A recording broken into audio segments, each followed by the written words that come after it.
Okay, just a minute. Okay, अपन पढ़ने जा रहे हैं सेकेंड लॉ ऑफ थर्मोडायनेमिक्स के बारे में।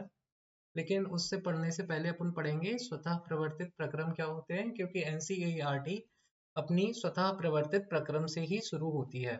अभी तक हम पढ़ चुके हैं किसके बारे में, फर्स्ट लॉ ऑफ थर्मोडायनेमिक्स के बारे में, जो किससे रिलेटेड है, एंथैल्पी से रिलेटेड है।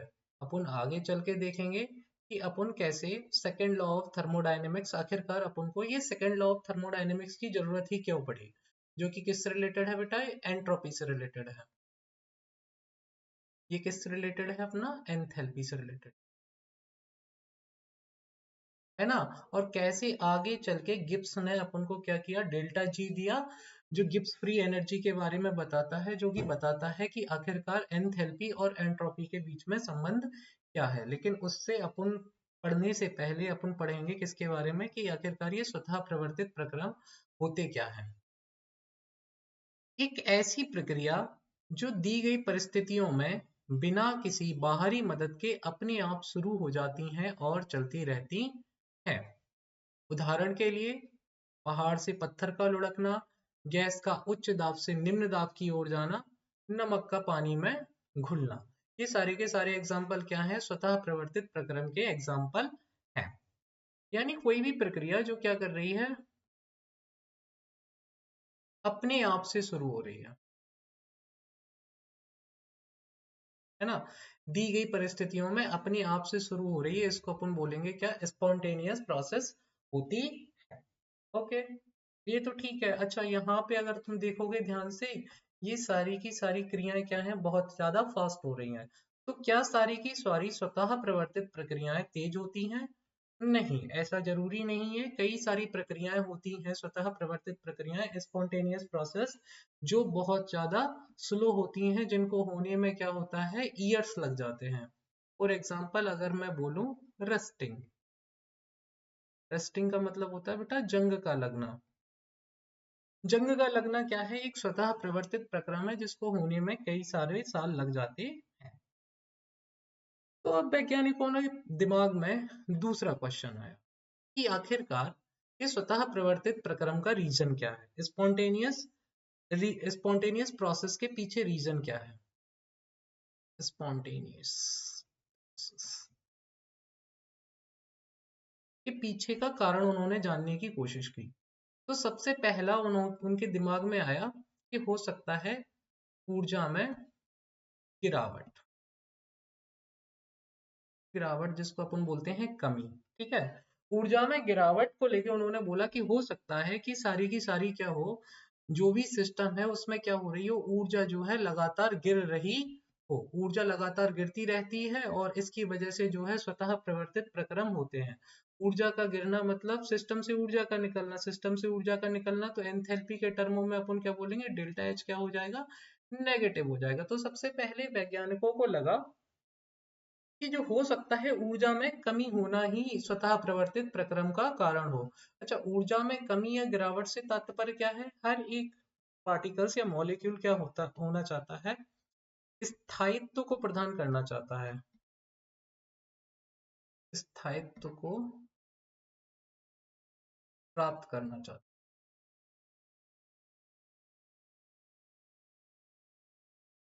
अच्छा, स्थायित्व को प्राप्त करना मतलब अपने अंदर के ऊर्जा स्तर को नीचे लाना, शांत अवस्था में जाना। जैसे एक इंसान को लेके चलो जो बहुत ज्यादा परेशान है, और उससे बोलो कि एक काम करो, तुम डीप ब्रेथ्स लो, है ना, लंबी लंबी गहरी सांसें लो, तो इसके अंदर जो भी एक्स्ट्रा एनर्जी है वो क्या हो जाएगी, बाहर निकल जाएगी, और वो क्या होगा, एक स्थिर अवस्था में आ जाएगा, स्थायित्व को प्राप्त कर लेगा, है ना। जैसे कि मान के चलो कोई पहाड़ है, आई होप ये सिसिफस का पहाड़ ना हो, नहीं तो बड़ी दिक्कत होने वाली है।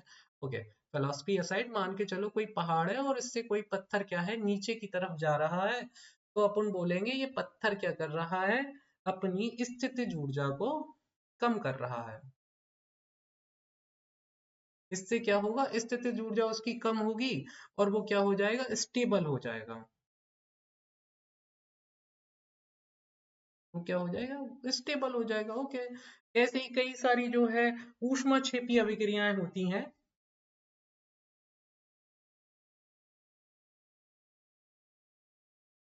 ऊष्माक्षेपी अभिक्रियाएं।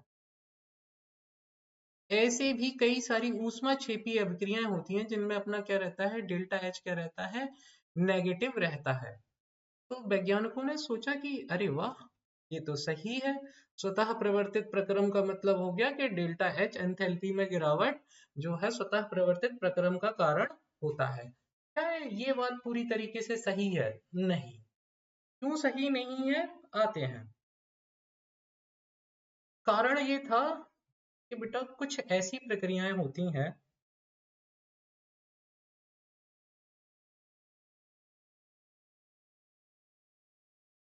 कुछ ऐसी प्रक्रियाएं होती हैं जो क्या करती हैं बेटा, ऊष्मा को सोख लेती हैं। जहां पे ऊष्मा या ऊर्जा सोखी जाती है।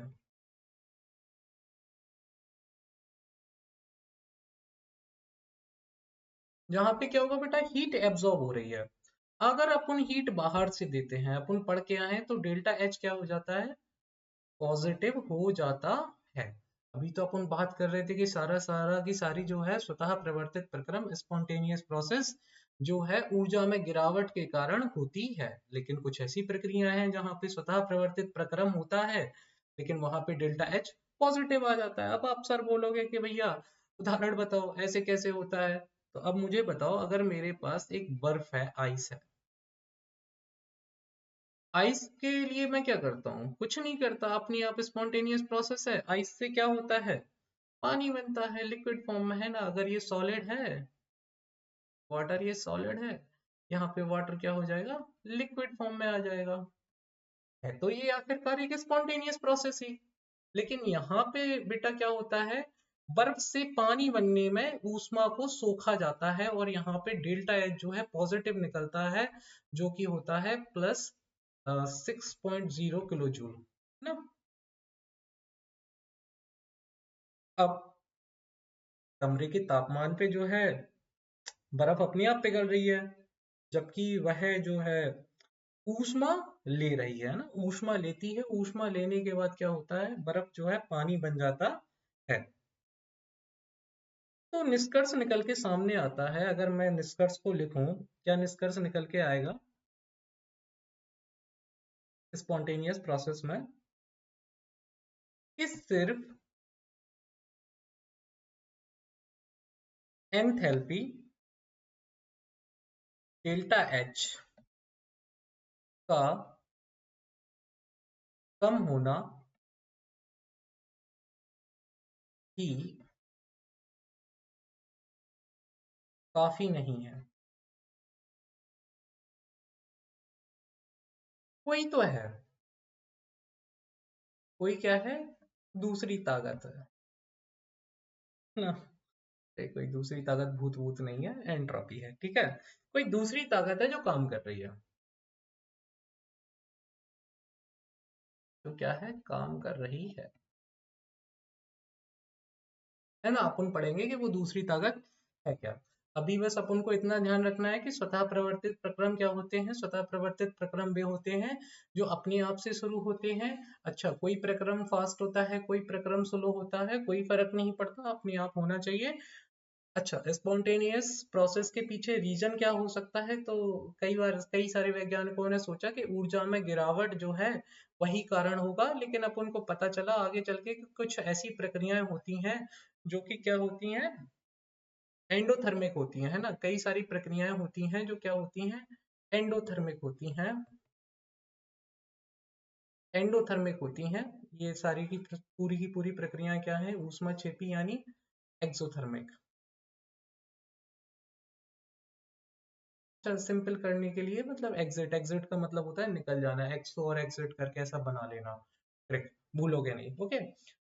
तो स्पॉन्टेनियस प्रोसेस जो है एक्सोथर्मिक भी हो रही है, एंडोथर्मिक भी हो रही है, यानी ऊष्माक्षेपी और ऊष्माशोषी दोनों प्रक्रमों में हो रही है। तो सिर्फ डेल्टा एच का कम होना जो है काफी नहीं था स्वतः प्रवर्तित प्रक्रम को बताने के लिए। तो अब एक नया कोई था जो दूसरा जो काम कर रहा है, वो कौन था अपन पढ़ेंगे, वो थी एंट्रोपी। ओके, तो एंट्रोपी है इन सब के पीछे। चलो एंट्रोपी के बारे में जानते हैं आखिरकार। ये एंट्रोपी होती क्या है और ये कैसे जो है स्वतः प्रवर्तित प्रक्रम को सुलझाती है और कैसे स्वतः प्रवर्तित प्रक्रम जो है एंट्रोपी पर निर्भर करते हैं। लेकिन उससे पहले अपन थोड़ा एंट्रोपी के बारे में जानेंगे और देखेंगे उसकी कुछ बेसिक डेफिनेशंस के बारे में कि आखिरकार ये एंट्रोपी होती क्या है। फिर अपन जाएंगे यहाँ से second law of thermodynamics. Okay, चलो शुरू करते हैं। एंट्रोपी क्या होता है? किसी निकाय की अव्यवस्था यानी रेंडमनेस या बिखराव की माप है। एंट्रोपी होती क्या है एक्चुअल में? अगर तुम बोलोगे, किसी से पूछोगे तो बोलेगा एंट्रोपी जनरली जो होता है वो क्या होता है, एक डिसऑर्डर होता है। डिसऑर्डर बोल लो, है ना, रेंडमनेस बोल लो, कुछ भी बोल सकते हो, है ना। लेकिन टू बी ऑनेस्ट, एक ये कहना गलत होगा कि रेंडमनेस होती है। एक्चुअल में ये बेटा संभावना है, एक प्रोबेबिलिटी है।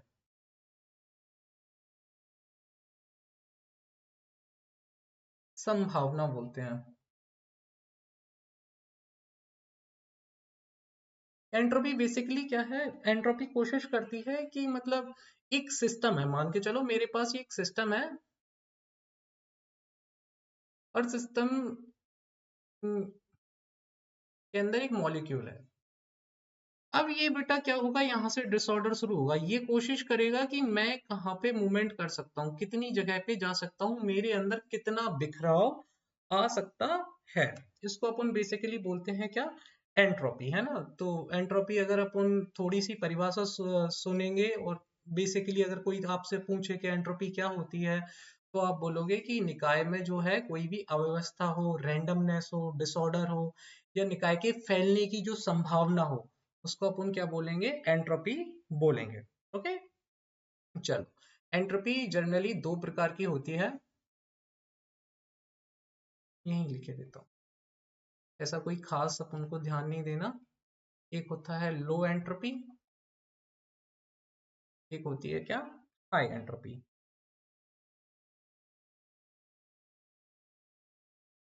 है ना, लो माने कम एंट्रोपी, हाई माने ज्यादा एंट्रोपी। एक सिस्टम है जहां पे मॉलिक्यूल क्या है बेटा, बहुत ज्यादा टाइटली पैक्ड है, बहुत ज्यादा टाइटली पैक्ड है। इन मॉलिक्यूल के पास जो है ज्यादा स्पेस है नहीं, ज्यादा स्पेस है नहीं फैलने के लिए। तो अपन इसको क्या बोलेंगे बेटा, लो एंट्रोपी बोलेंगे। लो एंट्रोपी मतलब इनके पास क्या है, मॉलिक्यूल्स के पास लेस मोमेंट अवेलेबल है ना, इनके पास ज्यादा मोमेंट अवेलेबल नहीं है। Atoms are tightly packed, okay, मतलब एटम्स जो हैं वो बहुत ज्यादा पास पास हैं, इसीलिए वहां पे क्या है, रैंडमनेस के लिए प्रोबेबिलिटी की कोई ज्यादा संभावना नहीं है। हाई एंट्रोपी में जब इसके जस्ट अपोजिट होता है। यहाँ पे क्या होता है, मॉलिक्यूल्स के पास पूरे सिस्टम में आने जाने का फ्रीडम रहता है।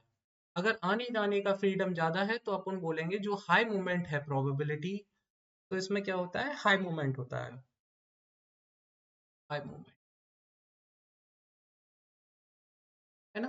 हाई मूवमेंट होगा अगर पार्टिकल्स के बीच में, तो अपन बोलेंगे उसको हाई एंट्रोपी। अगर एक एग्जांपल है लो एंट्रोपी का, जैसे मैंने बोला आइस, है ना, तो वहां पे क्या होगा, आइस के मॉलिक्यूल क्या होते हैं, टाइटली अरेंज्ड होते हैं, तो वहां पे क्या होगा, लो एंट्रोपी होगा। जबकि बजाय अगर मैं एग्जांपल लूं दूसरा यहाँ पे गैस का कोई भी, तो वहां पे क्या होगा, मॉलिक्यूल्स जो है बहुत दूर दूर है और किसी भी सिस्टम में जाकर फैल सकते हैं, तो वहां पे क्या होगा, हाई एंट्रोपी होगा।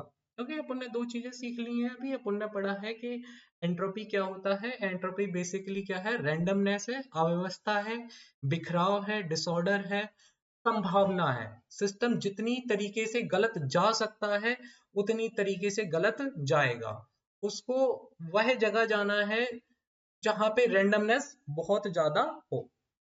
ओके, एक एग्जांपल लेके चलो। मतलब अगर तुम प्रकृति को देखो, जनरली नेचर को देखो, तो नेचर क्या है, उस दिशा में गति करती है, उस दिशा की ओर बढ़ती है, ऐसे लिख देता हूं, जहां पे ज्यादा संभावना है।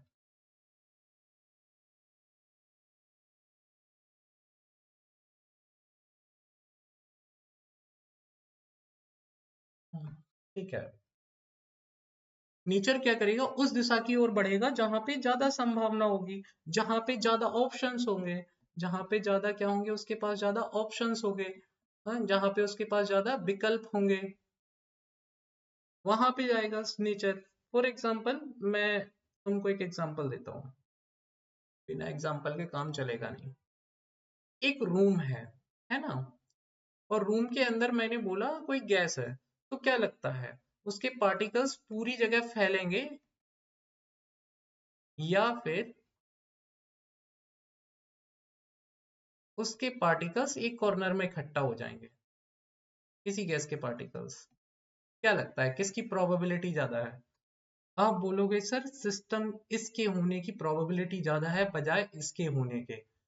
ये कहना बहुत ही मुश्किल है नेचर में कि भैया एक दिन ऐसा आएगा जिस इस गैस के सारे पार्टिकल्स, सारे मॉलिक्यूल्स एक जगह पर आकर इकट्ठे हो जाएंगे, जबकि इस बात की संभावना बहुत ज्यादा है कि ये सारे के सारे पार्टिकल्स क्या करेंगे, पूरे कमरे में फैल जाएंगे, है ना।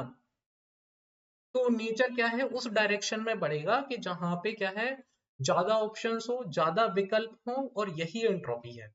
इस बात को ध्यान रखना, बजाय इसके कहने की रैंडमनेस, है ना, बजाय रैंडमनेस की आप ये बोलो कि जहां पे सिस्टम को फैलने की आजादी है, जहां पे उसको पैर पसारने की आजादी है, पैर पसारना ठीक वर्ड नहीं है लेकिन फिर भी जहां पे वो जा सकता है वहां पे वो जाएगा, एक शरारती बच्चे की तरह मान के चलो उसको, ठीक है। चलो, इतना अपन को एंट्रोपी समझ में आ गया, और अपन पढ़ते हैं कि सेकंड लॉ ऑफ थर्मोडायनेमिक्स आखिरकार है क्या, है ना। ये एंट्रोपी ही बताता है स्वतः प्रवर्तित प्रक्रम के बारे में, रैंडमनेस के बारे में, कैसे जो है, ये जो है एंट्रोपी स्वतः प्रवर्तित प्रक्रम को जाके बताएगी। लेकिन उससे पहले अपन देखते हैं, सेकंड लॉ ऑफ थर्मोडायनेमिक्स को पढ़ने से पहले अपन थोड़ा पढ़ते हैं फर्स्ट लॉ ऑफ थर्मोडायनेमिक्स के बारे में।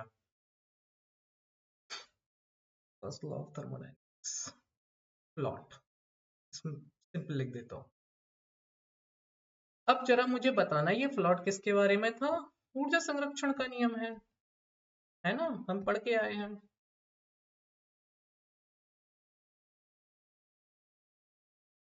है ना, लॉ ऑफ एनर्जी कंजर्वेशन।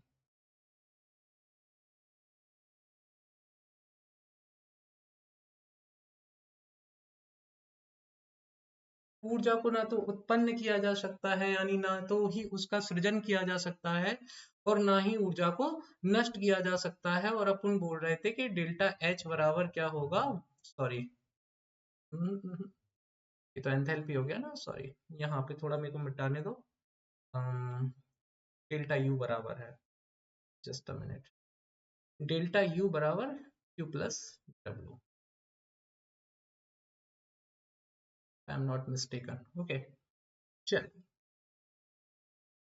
अब मैं तुम्हें एक समस्या बताता हूँ। समस्या ये है कि मेरे पास जो है एक कप है ना, तिरछा है, कोई दिक्कत नहीं है, लेकिन मेरे पास एक कप है और उसके अंदर ना कॉफी या पानी भरा हुआ है।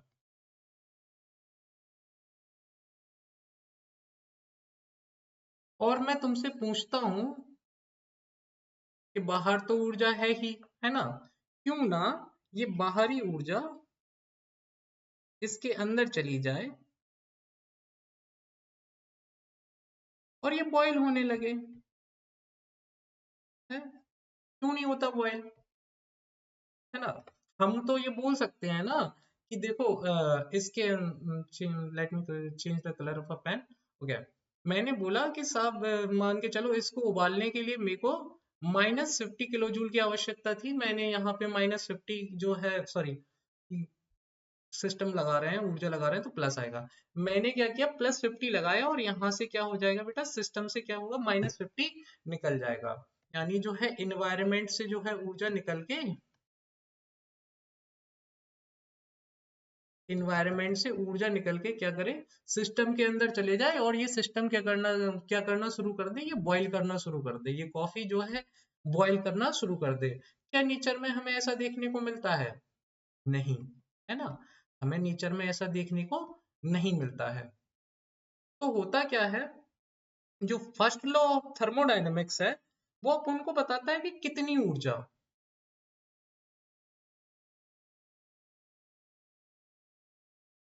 कितनी ऊर्जा इन्वॉल्व है ना, कितनी ऊर्जा इन्वॉल्व है ये तो बता देगा सिस्टम में आखिरकार कितनी ऊर्जा लगी हुई है। जैसे मैंने बोला कि यहाँ पे क्या किया, मैंने बोला कि +15 आया, यहाँ से -15 चला गया, मतलब निकाय से, निकाय के अंदर +50 चला गया और परिवेश से क्या हो जाएगा, -50 हट जाएगा, क्योंकि ऊर्जा को ना तो उत्पन्न किया जा सकता है ना ही नष्ट किया जा सकता है। तो भैया मैंने क्या किया, निकाय से एक जगह से ऊर्जा को दूसरी जगह पहुंचा दिया, ये ठीक है। लेकिन ये क्या नहीं करता, ये क्या नहीं बताता, कितनी ऊर्जा इन्वॉल्व है, ये तो ये बता देता है first law of conservation.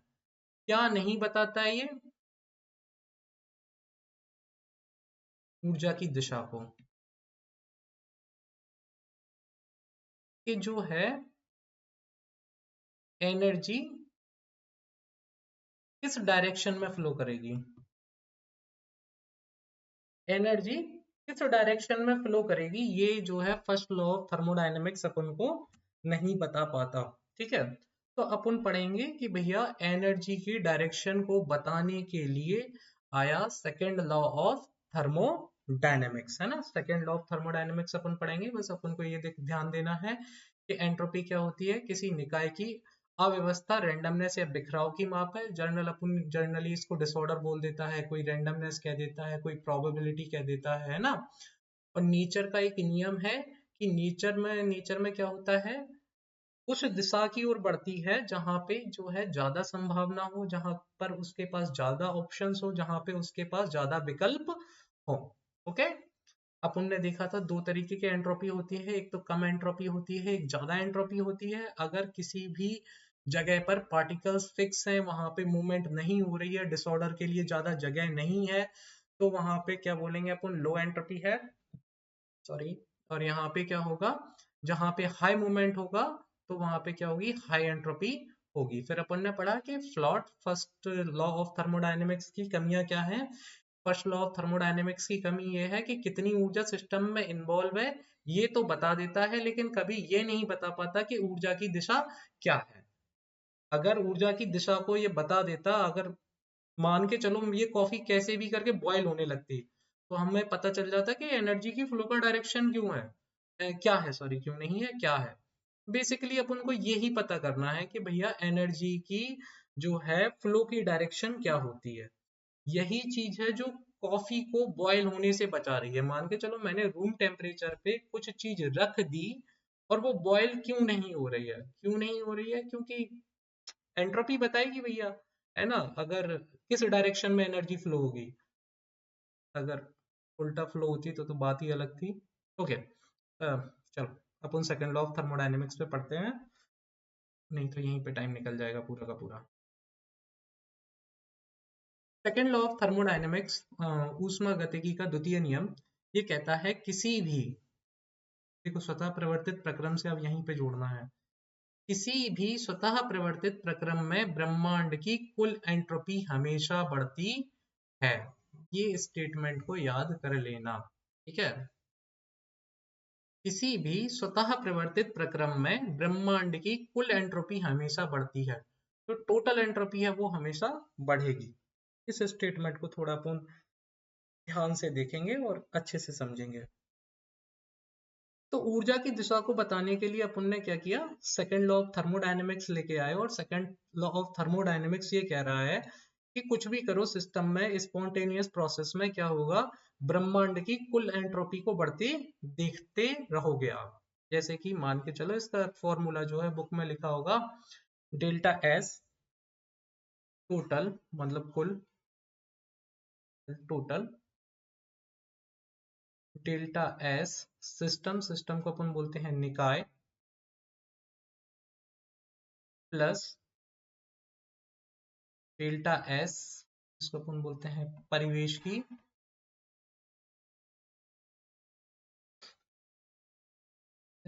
Zero. Okay, ये फॉर्मूला अपन को लिखा हुआ देखने को मिलेगा, डेल्टा एस टोटल बराबर डेल्टा एस निकाय का प्लस डेल्टा एस परिवेश का, और ये मोर देन जीरो। अच्छा, मोर देन जीरो एंट्रोपी क्यों होनी चाहिए, अगर, हाँ पे let me change the pen, अगर मान के चलो ये इक्वल टू जीरो होती है ना। अगर ये इक्वल टू जीरो होती तो बेटा यहाँ पे क्या आ जाता, साम्य अवस्था आ जाती, इक्विलिब्रियम आ जाता। और इक्विलिब्रियम में क्या ही एंट्रोपी बढ़ेगी, दोनों प्रोसेसेस बराबर हो रही हैं, है ना। तो इक्विलिब्रियम में एंट्रोपी का कोई मतलब ही नहीं निकलेगा। और अगर ये बेटा डेल्टा जीरो के नीचे है तो बेटा छोड़ो, फिर तो लेना ही देना नहीं है एंट्रोपी से, है ना। एंट्रोपी तभी होगी, रैंडमनेस तभी बढ़ेगी जब इस ये सारा का सारा डेल्टा एस टोटल जो निकल के आएगा, जो अपनी एंट्रोपी निकल के आएगी, वो जीरो से अधिक होगी। यहाँ तक ठीक है। तो एक बात ये बता रहे हैं कि जो ब्रह्मांड है, सॉरी कट गया ब्रह्मांड ऐसा होना नहीं चाहिए, ब्रह्मांड तो नहीं कट सकता, लेकिन ठीक है चलो। ब्रह्मांड क्या है, लगातार मैसियर होता जा रहा है।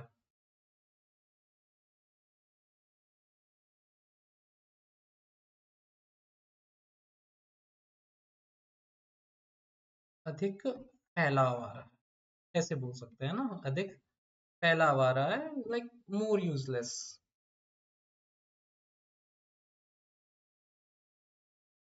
लगातार बेकार की ओर होता जा रहा है। ऊर्जा के मामले में, है ना, ऐसा नहीं है कि मतलब ब्रह्मांड बेकार हो रहा है। देखो वो कह रहे हैं कि किसी भी स्वतः प्रवर्तित प्रक्रम में ब्रह्मांड की कुल एंट्रोपी जो है हमेशा बढ़ती रहती है।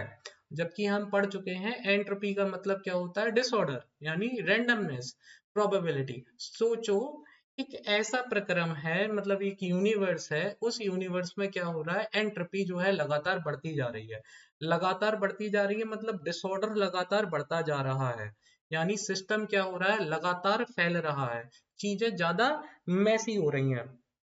ज्यादा मैसी हो रही हैं तो ठीक है, अपन बोलेंगे कि सिस्टम जो है ऊर्जा के मामले में लगातार क्या हो रहा है, बेकार होता जा रहा है, यूजलेस होता जा रहा है, ये सिस्टम किसी मतलब का नहीं रहेगा।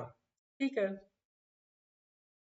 अब एक कंफ्यूजन वाली चीज आती है, यहां से थोड़ा ध्यान देना, ओके। ऐसे भी लिख सकते हो, ब्रह्मांड जो है लगातार अव्यवस्थित,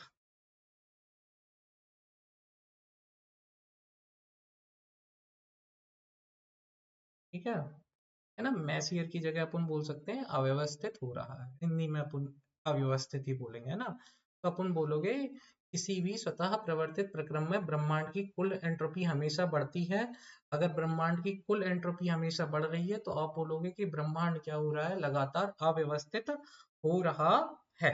और अपन ने इसका फॉर्मूला पढ़ा, डेल्टा एस टोटल बराबर डेल्टा एस निकाय का, डेल्टा एस परिवेश का, और ये मोर देन किसके होना चाहिए, जीरो से ज्यादा होना चाहिए। अब यहाँ पे एक चीज आएगी जो अपन को समझनी है, जो कॉन्सेप्ट है वो इम्पोर्टेंट है। वो ये कि बेटा इस पे निकाय पे ध्यान नहीं दिया जाता, निकाय पर ध्यान नहीं देते।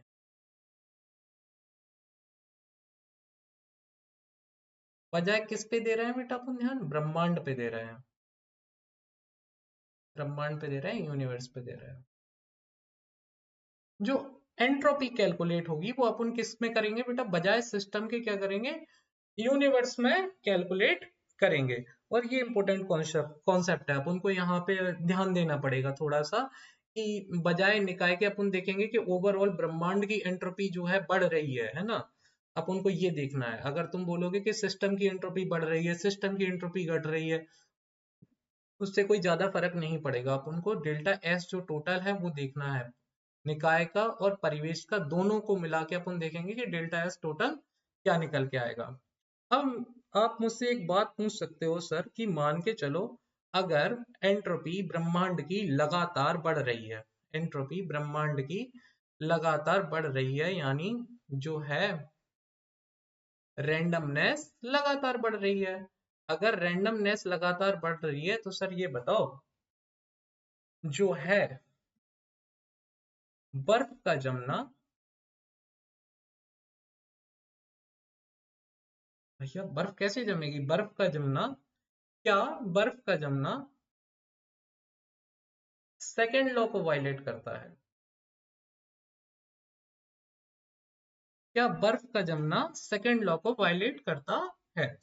क्यों? हम पढ़ते जा रहे हैं कि रैंडमनेस किसी भी सिस्टम में बढ़ रही है। अगर किसी भी सिस्टम में रैंडमनेस बढ़ती जाएगी तो बर्फ कैसे जमेगी, है ना?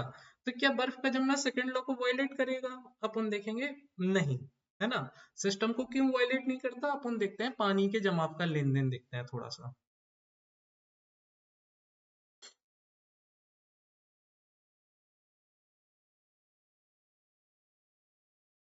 पानी के जमाव का लेन देन।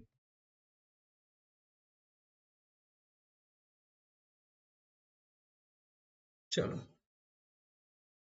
सबसे पहले मैं लेता हूं निकाय, है ना? निकाय में अपन ले रहे हैं क्या? पानी।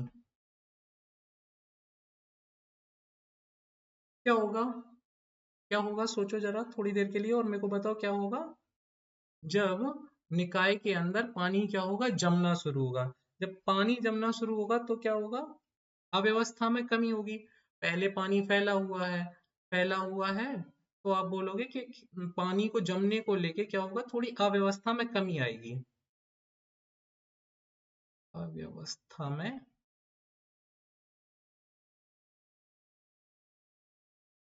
अव्यवस्था में कमी आएगी। अगर अव्यवस्था में कमी आएगी, देखो, जैसे ही पानी जमेगा, पानी जमने में क्या होगा? पानी के अंदर जो अणु हैं, पानी के अंदर जो अणु हैं वो क्या करेंगे? अरेंज होना शुरू हो जाएंगे, है ना? अणु क्या करेंगे? अरेंज होना शुरू हो जाएंगे। तो ये तो बेटा व्यवस्थित होना शुरू हो गए। लेकिन अगर अपन एंट्रोपी के मामले में बात करेंगे, एंट्रोपी के मामले में बात करेंगे तो एंट्रोपी के मामले में क्या है? अव्यवस्था में कमी हो रही है। एंट्रोपी क्या कहती थी? एंट्रोपी कहती थी कि अव्यवस्था क्या होनी चाहिए? बढ़नी चाहिए। लेकिन यहाँ पे क्या हो रहा है? अव्यवस्था में थोड़ी सी कमी आ रही है। पहले क्या था? लिक्विड के अंदर पार्टिकल पूरी जगह पे फैले हुए थे और अब वो क्या कर रहे हैं? पास पास आना शुरू कर रहे हैं। तो भैया सीधी सी बात है, व्यवस्थित हो रहे हैं तो एंट्रोपी यानी अव्यवस्था में क्या आ रही है? एंट्रोपी में कमी आ रही है। अगर एंट्रोपी में कमी आ रही है तो ये क्या हो जाए बेटा? निगेटिव हो जाएगा कि नहीं हो जाएगा? ऋणात्मक हो जाएगा कि नहीं हो जाएगा? कमी आ रही है ना? अपन ने पढ़ा भी था कि आइस जो होता है लो एंट्रोपी होता है। अपन ने पढ़े थे ना दो, एक होता है लो एंट्रोपी, एक होता है हाई हाई एंट्रोपी, है ना? और जो आइस होता है वो किसके अंदर आता है? लो एंट्रोपी के अंदर आता है। ठीक है, तो यहाँ पे डेल्टा एस जो है वो क्या हो रहा है बेटा? नेगेटिव हो रहा है। इतना तो हमें समझ में आ गया। अब देखते हैं परिवेश के अंदर क्या हो रहा है। ये तो निकाय हो गया, पानी जमा है निकाय के अंदर। निकाय के बाहर की चीज क्या कहलाती है? परिवेश कहलाती है। परिवेश का मतलब क्या होता है? सराउंडिंग्स, है ना? सराउंडिंग में क्या होगा? मान के चलो कहाँ पे तुम बर्फ जमा रहे हो, हवा में जमा रहे हो, विंड में, या फिर फ्रीजर में जमा रहे हो, डिपेंड करता है। वो अपना क्या हो जाएगा? परिवेश हो जाएगा। अब फ्रीजर में क्या होगा? जमने के लिए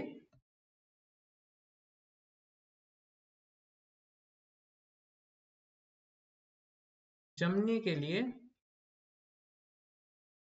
पानी को गर्मी छोड़नी होगी।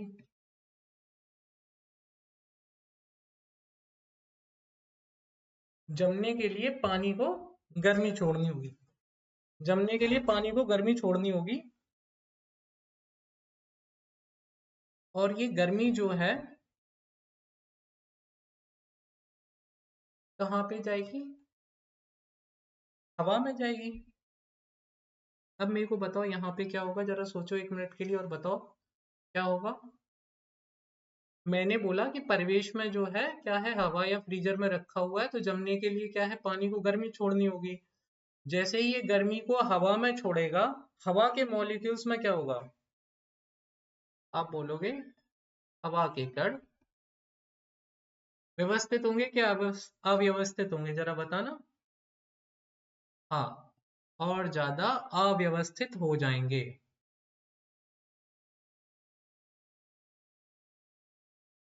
हवा के कण क्या हो जाएंगे? और ज्यादा अव्यवस्थित हो जाएंगे। तो अगर मैं आपसे पूछूं डेल्टा एस जो है सिस्टम का ये था, और डेल्टा एस परिवेश का क्या होगा? आप बोलोगे हवा के कणों में जो है अव्यवस्था ज्यादा फैल रही है, ज्यादा फैल रही है, तो बेटा क्या होगा? एंट्रोपी जो है वो कैसा हो जाएगा? धनात्मक हो जाएगा। कैसा हो जाएगा? धनात्मक हो जाएगा, है ना? सिंपल से समझ लो, ये रही अपने पास, ठीक है, एक बीकर है जिसमें क्या हुआ है? पानी रखा हुआ है, और पानी ने क्या किया है? जमना शुरू कर दिया है, ठीक है। अब यहाँ से जमना शुरू कर दिया है, तो इसके अंदर से जो हीट है वो निकलेगी बाहर की तरफ, है ना? इसके अंदर से जो हीट है वो क्या करेगी? बाहर की तरफ निकलेगी। अब जो बाहर की तरफ निकलेगी हीट, अगर मान के चलो यहाँ पे क्या है? हवा के कण मौजूद है,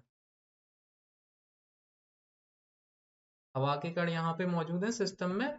ये हीट क्या करेगी? निकल के इन हवा के कणों के पास पहुंच जाएगी, और ये हवा के कण क्या करेंगे? और ज्यादा रैंडम होने की कोशिश करेंगे, है ना? और ज्यादा फैलने की कोशिश करेंगे, रैंडमनेस बढ़ जाएगी इन कणों की, है ना? जितनी पॉसिबिलिटी, जितनी फ्रीडम इनको मिलेगी, ये कण क्या करेंगे? उतनी दिशा में मूवमेंट करने की कोशिश करेंगे। तो यहाँ पे क्या होगा? डेल्टा एच जो परिवेश का है वो क्या हो जाएगा? धनात्मक हो जाएगा। तो अगर अपन ओवरऑल देखें, है ना, डेल्टा एस टोटल में, डेल्टा एस टोटल, अपन क्या करेंगे? निकाय अपना कैसा है? ऋणात्मक है। ऋणात्मक का मतलब क्या होगा? छोटी संख्या, छोटी संख्या, प्लस परिवेश में क्या है? धनात्मक बड़ी संख्या।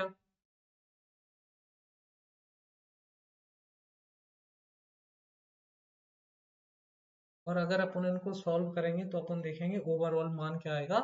धनात्मक आएगा। यानी जो ब्रह्मांड की टोटल एंट्रोपी है वो क्या हो रही है? लगातार बढ़ रही है। I know you are probably getting bored, but it's okay. चलो, तो क्या है? बर्फ तो व्यवस्थित हो गई। तो आप बोलोगे सर क्या है? बर्फ तो व्यवस्थित हो गई। बर्फ क्या हो गई? व्यवस्थित हो गई। लेकिन जो है यूनिवर्स यानी ब्रह्मांड की एंट्रोपी जो है वो क्या है? बढ़ गई है, ठीक है। ब्रह्मांड की एंट्रोपी जो है बढ़ गई है। साइन बना लेते हैं, क्या को लिखना? ब्रह्मांड की एंट्रोपी लगातार बढ़ती जा रही। ओके, अपन को इतना समझना है। ऊष्मागतिकी का द्वितीय नियम क्या कहता है? किसी भी स्वतः प्रवर्तित प्रक्रम में कोई भी ऐसा प्रक्रम जो लगातार हो रहा है ना? शुरुआत में अपन बोल रहे थे कि स्वतः प्रवर्तित प्रक्रम में क्या होता है? डेल्टा एच की वजह से होता है कि जो एंथैल्पी है वो धनात्मक या ऋणात्मक होगी, उसकी वजह से स्वतः प्रवर्तित प्रक्रम में क्या चेंजेस आएंगे वो एक्सप्लेन नहीं कर पा रहे थे। लेकिन ये जो है एक्सप्लेन कर देता है कि स्वतः प्रवर्तित प्रक्रम हो रहा है अगर कोई, उस स्वतः प्रवर्तित प्रक्रम में ब्रह्मांड की जो है कुल एंट्रोपी, जो रैंडमनेस है, जो डिसऑर्डर है, जो पॉसिबिलिटी है, जो उसके पास विकल्प है, वो क्या होंगे? हमेशा बढ़ते जाएंगे। इसका मतलब ये है कि ब्रह्मांड जो है लगातार अव्यवस्था की ओर बढ़ रहा है इन टर्म्स ऑफ एनर्जी, है ना? ऊर्जा के मामले में ये क्या है? अव्यवस्था की ओर बढ़ रहा है। बेकार, लगातार सिस्टम बेकार होता जा रहा है, मोर यूजलेस होता जा रहा है ना? तो अपन क्या करते हैं? एक चीज ध्यान रखनी है, अपन क्या करते हैं? निकाय पे ज्यादा ध्यान नहीं देते, अपन ओवरऑल ब्रह्मांड की एंट्रोपी को कैलकुलेट करते हैं। अब चूंकि बर्फ का जमना, अपन बोलोगे कि लगातार चीजें मैसी होती जा रही हैं, लगातार चीजों में बिखराव आता जा रहा है, तो आखिरकार ये बर्फ कैसे जम रही है?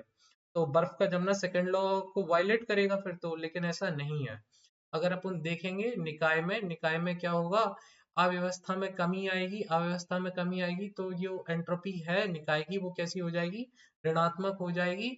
और जो परिवेश है, परिवेश की एंट्रोपी क्या चली जाएगी?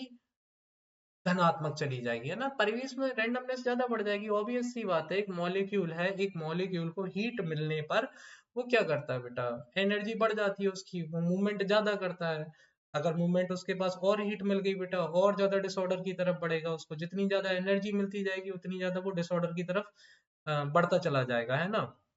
तो अगर अपन टोटल कैलकुलेट निकल के आएंगे तो बर्फ तो व्यवस्थित हो जाती है, बर्फ तो जम जाती है, लेकिन ब्रह्मांड की एंट्रोपी जो है लगातार बढ़ जाती है। ओके, अपन को बस एक फॉर्मूला ध्यान रखना है कि डेल्टा एस टोटल जो होता है, डेल्टा एस निकाय का प्लस डेल्टा एस सराउंडिंग का, और मोर देन जीरो होना चाहिए। मोर देन जीरो क्यों होना चाहिए? क्योंकि अगर ये बराबर है जीरो के तो बेटा इक्विलिब्रियम की स्टेट है, इक्विलिब्रियम की स्टेट में हीट एक्सचेंज नहीं होगा। यहाँ पे क्या है, हीट एक्सचेंज की पॉसिबिलिटी रहती है मोर देन जीरो पे। ठीक है, चलो अपन अगली स्लाइड पे आते हैं अब, जिसका नाम है गिब्स ऊर्जा। जो है ये फाइनल वर्डिक्ट है, बस क्लास खत्म होने को है, थोड़ा सा और।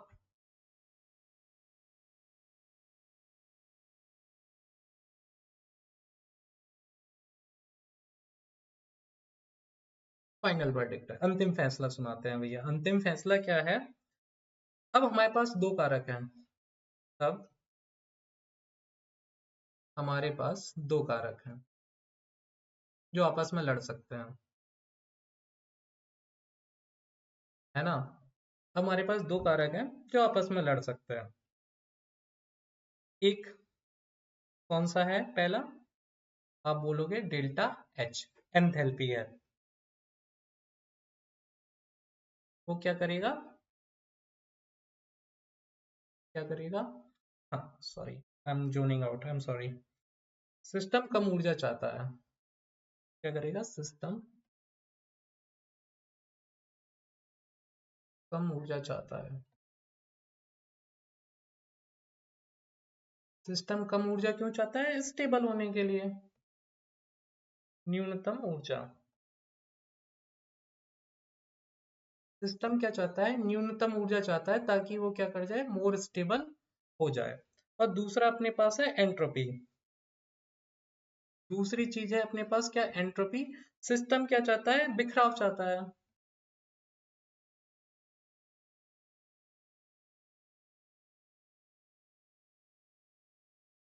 अधिकतम अव्यवस्था।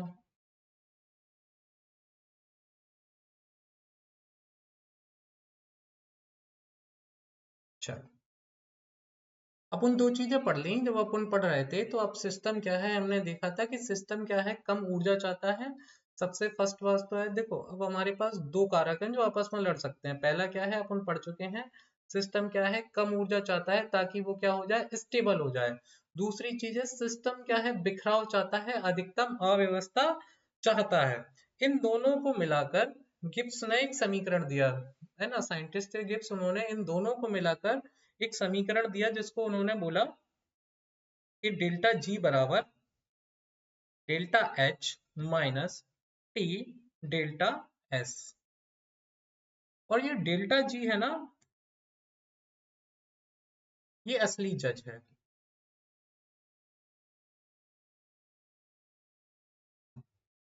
यही ऊर्जा परिवर्तन को बताएगा। यही क्या करेगा, जो है सही ऊर्जा परिवर्तन को बताएगा।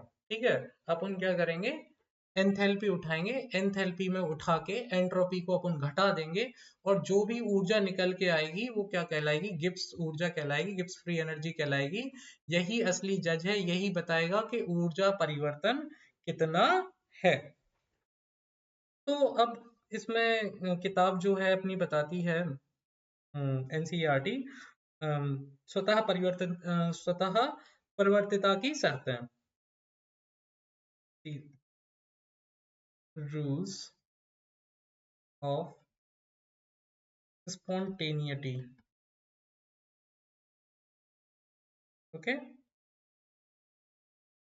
चलो पहले इतना समझ लो कि अपने पास दो हैं। सिस्टम क्या चाहता है, कम ऊर्जा चाहता है। सिस्टम क्या है, बिखराव चाहता है, अधिकतम अव्यवस्था चाहता है। और क्या करेगा, इन दोनों को मिला के गिब्स ने क्या किया, एक समीकरण दिया जिसको अपन बोलते हैं डेल्टा जी बराबर delta H minus T delta S. और यही क्या है, असली ऊर्जा को बताएगा। अब देखो, स्वतः प्रवर्तिता की शर्तें क्या है? अगर मान के चलो डेल्टा जी थोड़ी देर के लिए अगर नेगेटिव आता है, डेल्टा जी अगर क्या आता है, नेगेटिव आता है, तो परिणाम क्या होगा, एक चार्ट बना देते हैं, उससे थोड़ा इजी हो जाएगा थोड़ी देर के लिए। ओके, थोड़ी देर के लिए चार्ट अपन देख लेते हैं, थोड़ा सा इजी हो जाएगा।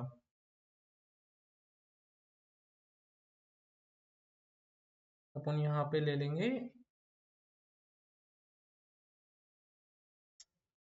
डेल्टा जी कैसा होना चाहिए, अपन यहाँ पे ले लेते हैं परिणाम, परिणाम और यहाँ पे अपन ले लेते हैं इसका मतलब मीन क्या है। चलो, अगर मेरा डेल्टा जी नेगेटिव है, अगर मेरा डेल्टा जी नेगेटिव है तो बेटा क्या होगा, स्वतः प्रवर्तित प्रक्रिया रहेगी। हम लिखेंगे यहाँ पे स्वतः प्रवर्तित प्रक्रिया चलेगी। स्वतः प्रवर्तित प्रक्रिया में क्या होगा, प्रक्रिया अपने आप होगी। स्वतः प्रवर्तित प्रक्रिया में क्या होगा, प्रक्रिया अपने आप होगी, प्रक्रिया अपने आप होगी।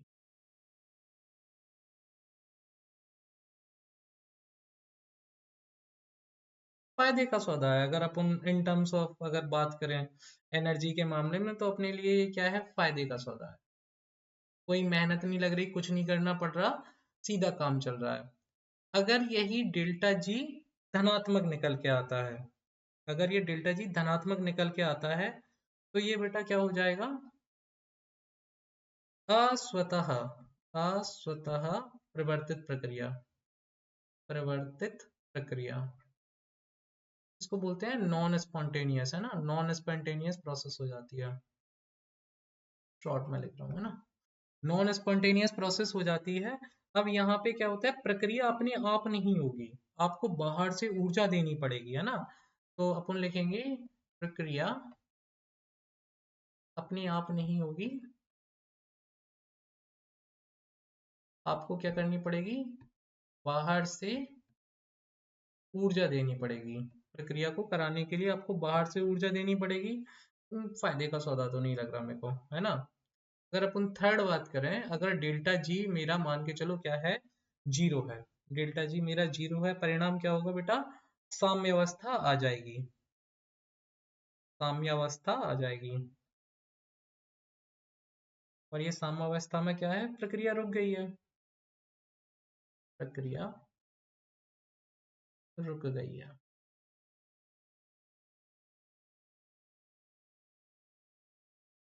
दोनों तरफ बराबर हो गई है, एक ही बात है। ठीक है, ये है अपना फाइनल वर्डिक्ट। इसको अपन को ध्यान रखना है कि क्या होता है, कब होता है, और अपना टॉपिक खत्म होता है। एक बार देख लेंगे, रिकॉल करेंगे। Gibbs free energy, Gibbs free energy क्या है कि अपने पास दो चीजें निकल के आ गई कि सिस्टम क्या है, डेल्टा एच है जिसमें जो ऊर्जा को कम करना चाहता है, डेल्टा एस है जो बिखराव चाहता है। और गिब्स ने क्या किया, इन दोनों को जोड़कर इन दोनों से एक इक्वेशन निकाली, जो जो उन्होंने बोला कि ये ऊर्जा परिवर्तन को बताएगी, ये बताएगी कि स्वतः प्रवर्तित प्रक्रिया होगी या स्वतः प्रवर्तित प्रक्रिया नहीं होगी। फाइनली इन्होंने जाके इस चीज की, इस प्रॉब्लम को जाके सॉल्व किया और उन्होंने बोला कि डेल्टा एच जी जो है वही ऊर्जा परिवर्तन को सही सही बताएगा। तो उन्होंने क्या किया, एंथैल्पी किया, और ये T4 टेम्परेचर है, ऑब्वियस सी बात है, अपन को पता होना चाहिए। टी मतलब यहाँ पे टेम्परेचर है, और डेल्टा एस अपने पास क्या है, ये एंट्रोपी है, और डेल्टा एच क्या है, ये एंथैल्पी है। इतना तो तुम लोगों को अभी तक याद हो गया होगा, है ना। अगर डेल्टा जी मेरा नेगेटिव है तो प्रक्रिया क्या होगी, स्वतः प्रवर्तित प्रक्रिया आएगी, प्रक्रिया अपने आप होगी, फायदे का सौदा है।